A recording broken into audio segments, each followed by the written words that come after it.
আজকে আমরা জানবো সাকিব খান বিষয়ে।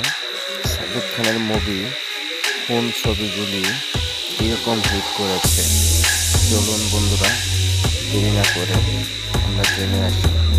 সাকিব খানের প্রথম একটি ছবি খুবই জনপ্রিয়তা করে নাম্বার ওয়ান সাকিব খান। এই ছবিটি হচ্ছে গিয়ে আপনার ইউটিউবে 22 মিলিয়ন ভিউ। আপনার চাইলে দেখে নিতে পারেন। তার পরবর্তীতে মুভি হচ্ছে গিয়ে প্রিয়তম মুভিটি অনেক সুন্দর হয়েছে এবং খুবই ভালো মুভি করেছে। সাকিব খানের চরিত্র খুবই ভালো।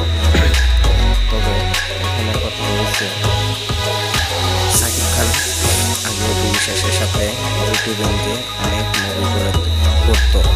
তো এখন দেখা গেছে কি ইদানিং সাকিব খান বিশ্বাসের সাথে ছবি করা যাচ্ছে না। কিন্তু কেন করতেছে না, কী কারণে করতেছে না, এই বিষয়গুলো জানবো। তবে আমরা সাকিব খান আর অপু বিশ্বাসের জুটি মুভিগুলি খুবই ভালো এবং খুবই সুন্দরভাবে মনোযোগ সহকারে দেখতাম।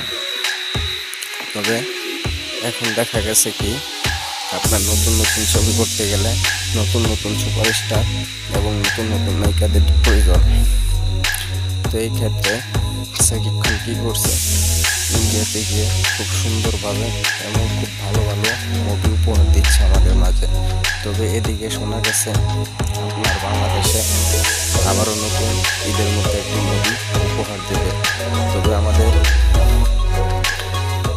বাংলাদেশের সাকিব ভক্তদের একটা কথা বলতে চাই, আমরা যারা নতুন নতুন এই ধরনের ভিডিও পেতে চাও এবং নতুন নতুন মুভি দেখতে চাও, আমার এই চ্যানেলটাকে সাবস্ক্রাইব করে এবং বেল আইকনে বেল বাজিয়ে সাথে থাকা। তবে চলো বন্ধুরা, সাকিব খানের খুব সুন্দর সুন্দর মুভিগুলি দেখতে চাই আমরা সকলেই। তবে কেন এখন আমরা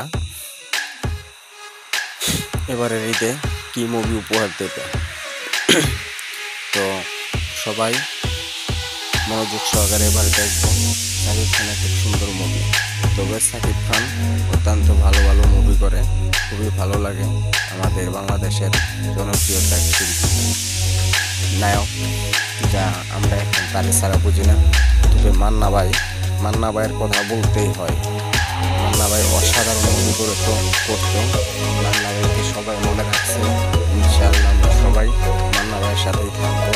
সাকিব খানের মুভি আমরা সকলেই দেখব।